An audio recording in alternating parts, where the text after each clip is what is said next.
While eating grilled corn, he suddenly stumbled upon a money-making opportunity. He watched his son sweating profusely from the hot sauce, yet still devouring it with obvious delight. He realized that everyone around him seemed addicted to spicy flavors, so he decided to create a spicy chip to escape his fate as a janitor. He and his family bought all kinds of peppers and started developing the spicy chips, while other factories were using chemicals to synthesize capsaicin. Richard firmly believed that only by using natural ingredients and constantly adjusting the ratios could he create the most authentic, addictive Mexican-style heat. Eventually, he found the perfect balance between peppers and chips.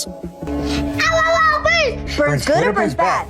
It burned good. Although the hot sauce was perfected, Richard was just a janitor at the factory. His idea was ignored by company executives, who even mocked him publicly, saying if he was so great, why was he still just a janitor? So Richard called the CEO of the parent company directly and passionately pitched his hot sauce. The CEO was moved by Richard's enthusiasm. Richard got the address to mail samples, and soon he and his wife carefully packed up a large box of samples and sent them off. When the CEO tasted the first bag of chips, he was completely hooked. He didn't even bother wiping his hands before immediately calling back to say he wanted to visit the factory personally. When word got back to the factory, the old guard executive panicked. He publicly berated Richard, warning that if the CEO ultimately rejected this proposal, the factory could go under and all the workers would lose their jobs. Richard began doubting himself. When he got home and his wife learned everything, she told him firmly that she would stand by him no matter what. After that, she studied relevant books with him and helped him rehearse his presentation over and over. When the CEO arrived at the factory, Richard was still incredibly nervous, especially when asked about market share and similar questions. He completely froze. So he simply put down his prepared speech and started describing the spicy chips in his own plain language, talking about how much ordinary people loved spicy food. His sincerity moved the CEO, who decided on the spot to invest in the product. However, when Flamin' Hot Cheetos officially launched, the market response wasn't what they'd hoped for. It quickly became a slow-moving item on supermarket shelves. The factory manager decided to stop production, and Richard hit rock bottom again. Then it suddenly dawned on him. The problem wasn't the product itself. The factory hadn't advertised the spicy chips at all, so most people didn't even know they existed. So Richard contacted old friends and asked them to help with street marketing. They took to the streets to promote the product, handing out free samples to passersby. Richard even brought his family to supermarkets and bought every single bag of Flamin' Hot Cheetos off the shelves. Whenever other customers looked their way, he would enthusiastically recommend the snack. Before long, demand for Flamin' Hot Cheetos exploded. The craze swept through the streets. The CEO immediately placed an order for 8 million units,